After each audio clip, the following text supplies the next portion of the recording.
Hello दोस्तों, welcome है आपका मेरे चैनल दी अनटोल्ड अम्बेडकर में। दोस्तों, doctor Ambedkar annihilation of caste में लिखते हैं कि समाज परिवर्तन का कार्य करने वाले जो लोग हैं उनके दोस्त से ज़्यादा दुश्मन या आलोचक होते हैं, और यही बात डॉक्टर अम्बेडकर पर भी लागू होती है। डॉक्टर अम्बेडकर की कही इस बात का उदाहरण मैं आपको इसी वीडियो के माध्यम से बताने वाला हूँ। दोस्तों, हम सभी जानते हैं कि डॉक्टर अम्बेडकर ये प्रगतिशील भारत के निर्माता थे। डॉक्टर अम्बेडकर ने अपना पूरा जीवन भारत के दबे कुचले लोगों को ऊपर उठाने और समान अधिकार दिलाने के लिए लगाया था। पर डॉक्टर अम्बेडकर के भी बहुत से राजनीतिक दुश्मन और आलोचक थे। अपने जीवन काल में उन्हें भी बहुत सी आलोचनाओं का सामना करना पड़ा था। जब मैं what Congress and Gandhi have done to untouchable पढ़ रहा था, तब मुझे उनके एक आलोचक का किस्सा मिला जो मुझे लगा कि आप लोगों के साथ शेयर करना चाहिए।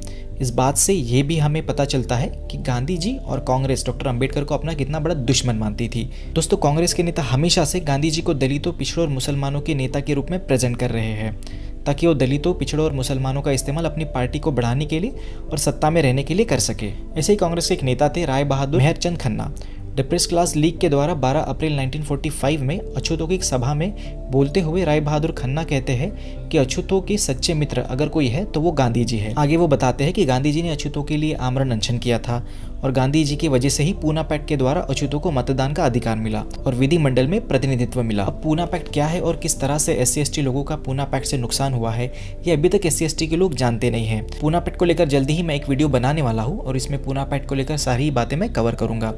आगे राय बहादुर खन्ना कहते हैं कि मैं जानता हूं कि कुछ लोग डॉक्टर अम्बेडकर के पीछे भी जा रहे हैं। अब यहाँ वो डॉक्टर अम्बेडकर पर बहुत बड़ा आरोप लगाते हैं और कहते हैं कि डॉक्टर अम्बेडकर ये अंग्रेजों के द्वारा तैयार किए हुए व्यक्ति है। डॉक्टर अम्बेडकर अछूतों का इस्तेमाल भारत में ब्रिटिश साम्राज्य को मजबूत करने के लिए कर रहे हैं। अब डॉक्टर अम्बेडकर ब्रिटिशों के लिए काम करते थे या नहीं करते थे, ये कितना बड़ा प्रोपेगेंडा है ये तो हम सभी जानते हैं। पर शायद राय बहादुर खन्ना ये नहीं जानते थे कि उनके ही पार्टी के एक बड़े नेता बाल गंगाधर तिलक कहते थे कि अगर ब्रिटिश हम पढ़े लिखे लोगों को अगर अपने शासन प्रशासन में हिस्सेदारी देते हैं तो ब्रिटिश को भारत छोड़ने की जरूरत नहीं है और ब्रिटिश राज के ही अंदर हम हमारा राज स्थापन करेंगे। आगे राय बहादुर अछूतों को आगाह करते हुए कहते हैं कि मैं आप सभी से अपील करता हूँ अपने सच्चे मित्र और स्वयं घोषित नेताओं में फर्क करना सीखिए। अब यहाँ पर राय बहादुर खन्ना डॉक्टर अम्बेडकर को स्वयं घोषित नेता और गांधी जी को अछूतों के सच्चे नेता बताते हैं, जो सबसे बड़ा झूठ और प्रोपेगेंडा है। यहाँ भी शायद राय बहादुर जी नहीं जानते थे कि गांधी जी ये वर्ना सिस्टम के समर्थक है और उसी वर्ना सिस्टम ने देश के करोड़ों लोगों को अछूत और शूद्र बनाया। दोस्तों, इस तरह की गंभीर आरोप राय बहादुर डॉक्टर अम्बेडकर पर लगाते हैं। अब वैसे तो डॉक्टर अम्बेडकर अपने आलोचकों को जवाब देने लायक नहीं समझते थे,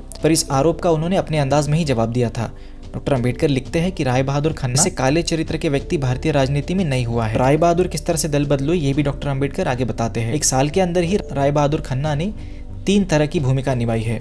शुरुआत उन्होंने हिंदू महासभा के सेक्रेटरी पद से की, उसके बाद वो ब्रिटिशों के एजेंट की तरह काम करने लगे और विदेश जाकर अमेरिकन और ब्रिटिश लोगों को भारत में चल रहे युद्ध की तैयारी की खबर पहुंचा रहे थे। और अब राय बहादुर कांग्रेस के एजेंट बने हैं। डॉक्टर अम्बेडकर राय बहादुर पर तंज कसते हुए लिखते हैं कि राय बहादुर कोई भी कार्य शुरू तो कर लेते हैं पर उसको खत्म करने की क्षमता उनके अंदर नहीं है। इससे हमें ये तो पता चलता है कि गांधी जी और उनके चेले किस तरह से निचले स्तर पर जाकर दुष्प्रचार करते थे और यह सारा प्रचार अछूतों को भ्रमित करने के लिए वो कर रहे हैं, ऐसा डॉक्टर अम्बेडकर लिखते हैं। दोस्तों, इस वीडियो में बस इतना ही। अगर आपको ये मेरा काम जरा भी अच्छा लगता है तो इस वीडियो को लाइक जरूर कीजिएगा, चैनल को सब्सक्राइब करके बेल आइकन जरूर दबाइएगा। मिलते हैं अगली वीडियो में। वीडियो देखने के लिए धन्यवाद।